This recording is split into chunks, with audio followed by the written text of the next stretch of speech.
दशमी, एकादशी और द्वादशी। एकादशी का व्रत, दशमी की रात्रि को जो आप भोजन करें वो सात्विक करें।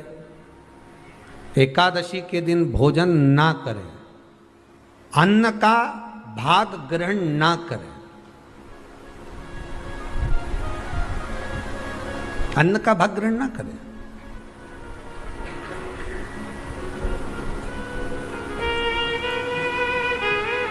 कितना सुंदर कहा है महाराज जी। यदि आपके यहां पर गौ माता है, आपके घर में अगर गौ माता विराज रही है, आपके घर में अगर गौ माता है, गाय की अगर आप सेवा कर रहे हैं, अच्छा कितना सुंदर लिखा है धेनु मानस में। गीता प्रेस गोरखपुर की गौ अंक को निकालकर पढ़िए कल्याण का, उसमें लिखा है ब्रह्म मुहूर्त में सुबह के समय पर गाय की पूंछ को पकड़कर या गाय की रस्सी को पकड़कर जो 2 कदम भी चल लेता है, उसके लिए भगवान विष्णु बैकुंठ का मार्ग और कुबेर का मार्ग प्रशस्त कर कर खोल देता। जरा पढ़िए धेनु मानस को, पढ़िए गौ अंक, पढ़िए गीता प्रेस गोरखपुर का कल्याण का अंक निकाल कर पढ़िए कि गाय का मात्र रस्सी पकड़कर 2 कदम चलने वाले के लिए मार्ग प्रशस्त हो जाता। एकादशी के दिन अगर आपका व्रत है तो आप भूलवश भी डब्बे में रखी हुई रोटी गाय को ना देते हुए कुछ थोड़ा सा फल, फलहार, कोई केला, कोई सेब, जो आप खाते हो, अंगूर, पपीता, जो आप ग्रहण कर रहे हो, उसका थोड़ा सा भाग आप गाय को प्रदान करो।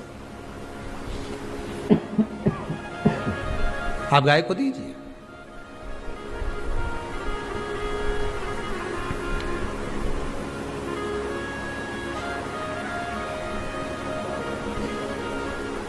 थोड़ा सा भाग आप गौ माता को प्रदान करो, थोड़ा सा।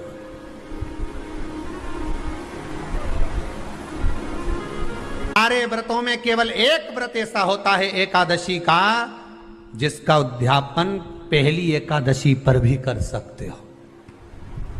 सारे उद्यापन में केवल एक उद्यापन ऐसा होता है, सारे व्रतों में एक व्रत का उद्यापन ऐसा होता है, वो है एकादशी का।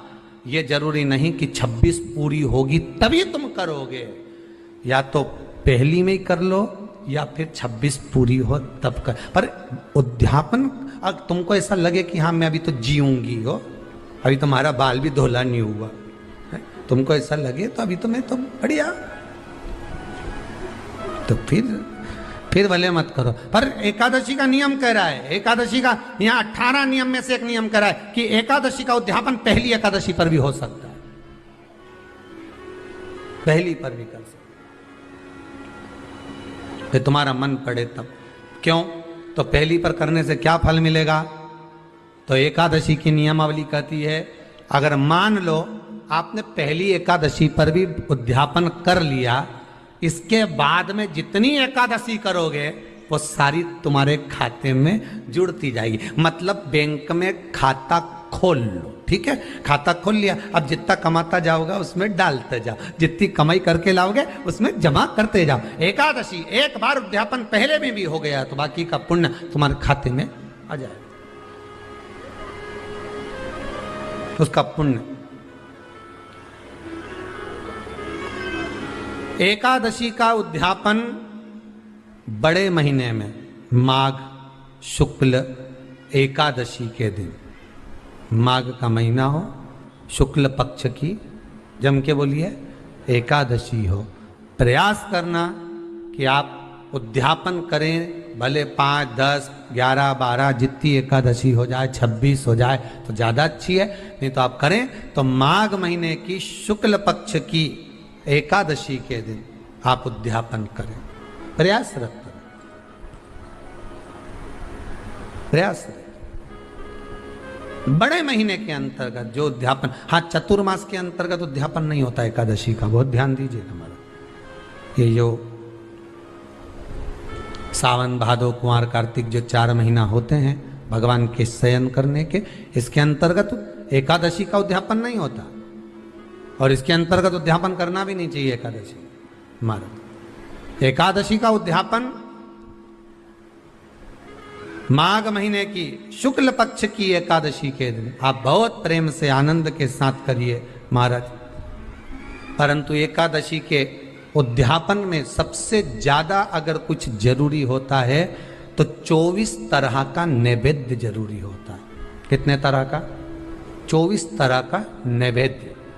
अब आप कहोगे गुरुजी उद्यापन हम कर रहे हैं एकादशी का, तो उसमें तो फलहार का हमें नैवेद्य बनाना चाहिए। तो फिर ये पुराण के अंतर्गत स्कंद पुराण में ये चीज लिखी है कि एकादशी का जब उद्यापन करते हैं तो 24 तरह का नैवेद्य बनाकर सिद्ध करते हैं। 24 तरह का नैवेद्य जान रख लेना, का हलवा बना लो, खीर बना लो, पूड़ी बना लो, सब्जी बना लो, पकोड़ा बना लो, भजिया बना लो, ऐसे 24 तरह का नैवेद्य अलग अलग चाहिए। पर लोग क्या करते हैं, खोपरा पाक बनवा लेते हैं 1-2 किलो और 24 जगह रख देते हैं। स्वीकृत नहीं है। 24 तरह का नैवेद्य रखा जाता है। महाराज एकादशी के दिन भगवान का पूजन का पूरी तैयारी कर कर मंडल आदि बनवाकर विद्वान ब्राह्मण को बुलाकर, कर्मकांडी ब्राह्मण को बुलाकर जो भगवत सेवा में एकादशी का उद्यापन कराए, उन ब्राह्मण के चरणों को नमन कर कर, प्रणाम कर कर एकादशी का पूजन करवाइए और उस मंडल की पूजन कराकर हवन द्वादशी को कराइए। एकादशी को हवन नहीं। एकादशी के उद्यापन का जो हवन होता है वो द्वादशी को।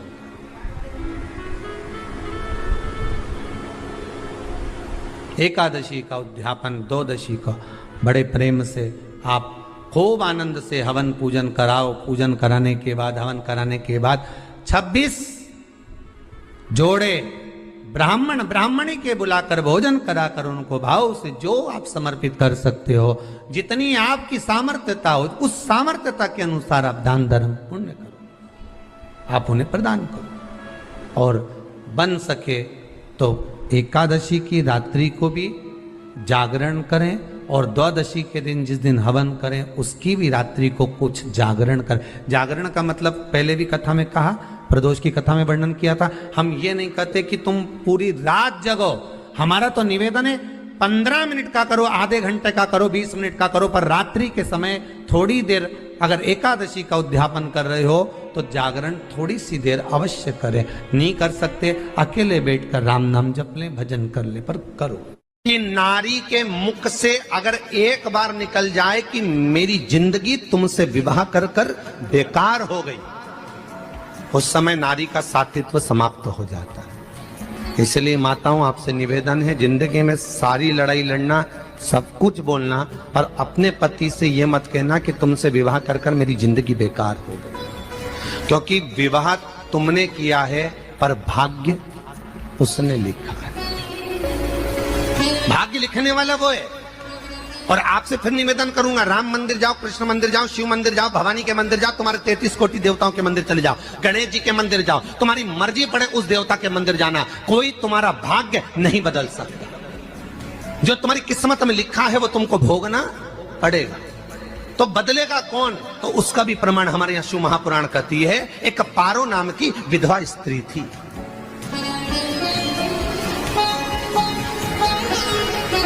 क्या नाम है उसका? नाम पारो। विधवा है, पति नहीं है, एक बेटा है। और विधवा स्त्री जो थी वो गर्भ से थी, उसका संतान नहीं हुई थी, पति मर गया था, वो गर्भावस्था में बेटा रह गया और पति चले गए।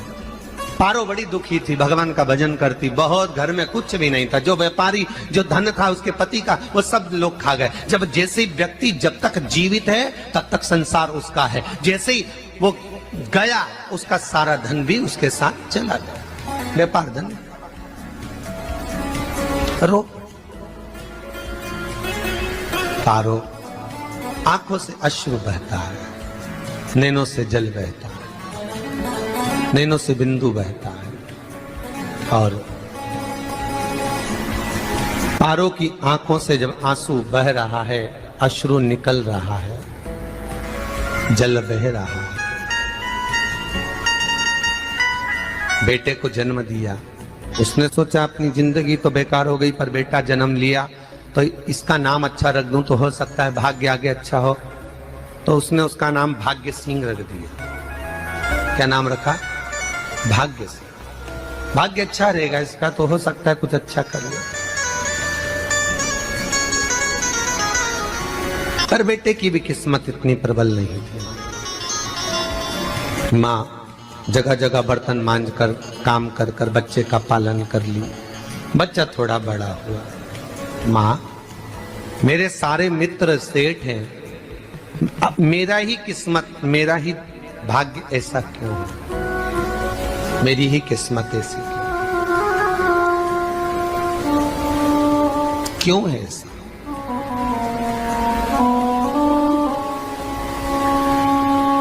माँ मेरी किस्मत में इतना दुख क्यों लिखा है? माँ भोजन तक हमको समय पर नहीं मिलता, हमारा भाग्य ऐसा क्यों है? माँ हमारी किस्मत ऐसी क्यों है? माँ कहती है बेटा जो ललाट पर लिखा उसे कौन टाल सका। माँ बच्चों को समझाती है, माँ बच्चों को कहती है, धीरे धीरे समय निकलता है। माँ एक बार बता माँ, तू कहती है कि सब भगवान ने लिखा है भाग्य में, तो भगवान कहाँ मिलेगा मुझे बता दे। माँ बोलती है ऐसी कोई जगह नहीं जहाँ भगवान नहीं। वन में मिलेगा? हाँ मिलेगा। माँ का कहना मानकर भाग्य सिंह वन में चले गया और घने जंगल में भाग्य जब गया भाग्य सिंह, और घने जंगल में जब पहुंच गया, ढूंढते ढूंढते ढूंढते ढूंढते ढूंढते तो भी भगवान, तो भगवान की छाया तक नहीं मिली। भगवान की छाया तक। आंखों में जल भर गया, बेहोश होकर गिर गया। शाम का समय था, विष्णु और लक्ष्मी निकल कर जा रहे थे। लक्ष्मी और विष्णु जाते जाते उसको देखकर रूप बदल के उसके पास गए। बेटा आपका नाम क्या है? हमारा नाम भाग्य सिंह है। कहाँ जा रहे हो? भगवान से मिलना है हमको। क्या काम है तुम्हें भगवान से? भगवान से पूछना है कि मेरी किस्मत ऐसी क्यों बनाई, मेरी किस्मत में गरीबी क्यों लिखी, मेरे भाग्य में इतना दुख क्यों लिखा। मुझे भगवान से पूछना है कि मेरी किस्मत ऐसी क्यों बनाई, मेरी किस्मत में इतना दुख क्यों लिखा। इतनी तो भगवान बोले ये तो देखो भाग्य भाग्य की बात है, सबके भाग्य में अलग अलग होता है। नहीं नहीं मुझे भगवान से पूछना। तो हुआ क्या? मैं बहुत गरीब हूं, मैं बहुत दुखी हूं। भगवान से प्रार्थना है कि मुझे कुछ मेरी जिंदगी का अच्छा कार्य कर दीजिए। लक्ष्मी जी को दया आ गई। नारायण से बोले प्रभु इसको कुछ दे दो, थोड़ा सा इसके ऊपर कृपा कर दो। नारायण बोले इसके भाग्य में नहीं है लक्ष्मी, इसके भाग्य में नहीं है लक्ष्मी। लक्ष्मी मैं दे भी दूंगा तो इसकी किस्मत में नहीं है। लक्ष्मी कहती है आपका काम देने का है, आप तो दो। भगवान ने कहा लक्ष्मी नहीं है भाग्य में, तुम तो दे दो। लक्ष्मी जी के कहने पर नारायण ने उसको एक हीरे का हार दे दिया। ले ये ले हीरे का हार। वो प्रसन्न हो गया, हीरे का हार मिल गया। और हार लेकर वो चला, और चलते चलते उसने सोचा मेरी मम्मी को दूंगा, मेरी माता को दूंगा, माँ बड़ी प्रसन्न हो जाएगी। हीरे का हार लेकर जा रहा था। हार ले जाते उसको रास्ते में इतने में उसको तुरंत उसी समय पर कहीं सोचादि कर्म के लिए जाना पड़ा। उसने सोचा इस हार को इस पत्थर पर रख देता हूं, अभी आऊंगा वापिस इस हार को उठाकर घर लेकर चले जाऊंगा। और सोचादि कर्म के लिए वो चल दिया। गया, हाथ धोकर आया, इतने में चील उड़ती उड़ती आई, उसका हार लेकर चली गई। आके रोने लगा। माँ को जाकर कहा माँ किस्मत तो देख, इतना जोरदार हार मिला था हीरे का, पर भाग्य में नहीं था, नहीं मिला। इतने में वो रोता रोता तुरंत फिर भगवान के पास गया। रोता बिलखता फिर पहुंच गया वन के अंदर, फिर भगवान मिले। भगवान ने पूछा अब क्या हुआ? प्रभु मेरा हार तो वो हीरे का, मेरा हीरे का हार ले गई चील। भगवान बोले देख भैया हम तो तेरी किस्मत में था, वो कर दिया, अब आगे तू एक काम कर, ब्रह्मा जी से जाके मिल। ब्रह्मा जी कहाँ मिलेंगे? यहां से आगे जा, ब्रह्मा मिल जाए। ब्रह्मा के पास गए। ब्रह्मा जी ने कहा क्या हुआ? ब्रह्मा जी मेरे भाग्य में गरीबी लिखी है, कुछ अच्छा कर दीजिए। ब्रह्मा जी कहते हैं तुम्हारे भाग्य में जो लिखा है वो तुम्हें भोगना पड़ेगा। नहीं नहीं आप कृपा करो। लक्ष्मी जी ने नारायण से कहा इसको कुछ कृपा कर दो। तो भगवान ब्रह्मा जी ने कहा चलो इसका भाग्य बदलने के लिए एक हीरे की अंगूठी दे देता हूं। भगवान ने उसको हीरे की अंगूठी दे दी। अब हीरे की अंगूठी दी, फिर वो लेकर चला। इतना खुश था अब मुझे हीरे की अंगूठी मिल गई, अब मुझे हीरे की अंगूठी मिल गई। इतना प्रसन्न होकर जा रहा था, इतने में इसको लग गई प्यास। इसने सोचा पानी पी लूं। पानी पीने के लिए इसने मुंह को करा नीचे, जेब में रखी थी अंगूठी, वो पानी में लुढ़क गई। लुढ़कते से एक मछली निगल गई, अंगूठी भी हाथ से। देखिए, कोई कितना भी साथ दे दे, पर भाग्य में अगर सुख लिखा होगा तो वो अपने आप मिलेगा नहीं। फिर आया, फिर मां से कहा मां ऐसा हो। मां ने कहा चल जाने दे, तू रोज रोज बहाना बना के चले जाता है, दिन भर इधर उधर घूमता रहता है, शाम को आता है और बहाने बना के कहाँ की स्टोरी सुनाता रहता है, ना जाने कहाँ की कहानियां सुनाता रहता है। चल काम पे जा, कुछ काम कर तो भाग्य बदलेगा। नहीं नहीं मां, मैं सत्य बोल रहा हूं, नहीं माना। फिर चले गया। नारायण ने कहा एक काम करो, अब तुम शंकर जी के पास जाओ। शिव जी के पास गए। भोलेनाथ जी ने उसको हीरे की पोटली दे दी। वो हीरे की पोटली ले जाकर अब की बार सोचा कहीं रुकूंगा ही नहीं, सीधे घर गया। मम्मी को याद करा, माँ नहीं थी। उसने एक लोटे के अंदर हीरे रख दिए। मैं माता को ढूंढ के आता हूँ। माँ को ढूंढने गए, इसमें चोर घुस गए घर के अंदर, लोटा ही ले गए। फिर आके देखा, फिर माँ ने कहा, फिर बहाने बनाया तूने, फिर स्टोरी सुने, फिर कहानी सुने। माँ मैं सत्य कह रहा हूं, सत्य कह रहा हूं। आखिरी में हार गया। फिर भगवान विष्णु और ब्रह्मा ने एक ही बात कही, तू शंकर के मंदिर की चौखट पर जा। वहां क्या करना पड़ेगा मुझे? कुछ मत करना, केवल उसकी चौखट पर जाकर उसका दीदार करना, उसका दर्शन करना। उससे क्या होगा? भगवान विष्णु और ब्रह्मा कहते हैं 33 कोटि देवताओं के पास जाएगा तो कुछ नहीं होने वाला, पर शंकर के दरवाजे पर भाग्य देवी रोज प्रतिदिन झाड़ू लगाती है। कौन झाड़ू लगाती है? भाग्य देवी। आपसे निवेदन है, बहुत सुंदर कथा, इससे समझना कि विष्णु ब्रह्मा राम कृष्ण आदि 33 कोटि देवताओं के पास तुम चले जाओ, कोई तुम्हारा भाग्य नहीं बदल सकता। हाँ, अगर भाग्य देवी का तुम स्मरण करो, किसी मंदिर में जाना तो ये भगवान से कहना भगवान लक्ष्मी दो, भगवान से लक्ष्मी मत मांगना, भगवान से कहना मेरा भाग्य ऐसा कर दो, या भाग्य देवी की कृपा मुझ पर बरसा दो जिससे मेरा भाग्य बदल जाए, कुछ अच्छा हो जाए मेरी जिंदगी में। तो जाके शंकर के मंदिर के बाहर खड़े हो, भाग्य देवी मां झाड़ू लगाती है, भाग्य देवी उनकी चौखट पर बैठी रहती है। तू जा, उससे क्या होगा? बस देवता तो तेरी जिंदगी बदलने के लिए कब से इंतजार कर रहे हैं, पर तेरा भाग्य नहीं बदल पा रहा। तेरा भाग्य बदलेगी तो भाग्य देवी ही बदलेगी।